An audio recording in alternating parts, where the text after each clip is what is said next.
ایشون میگن زیارت جامعه صحیح هست. عرض میکنم بله صحیح هست.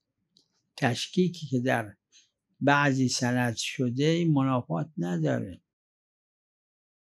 زیارت جامعه اگه هیچ وجه صحتی نداشته باشه مقبول است.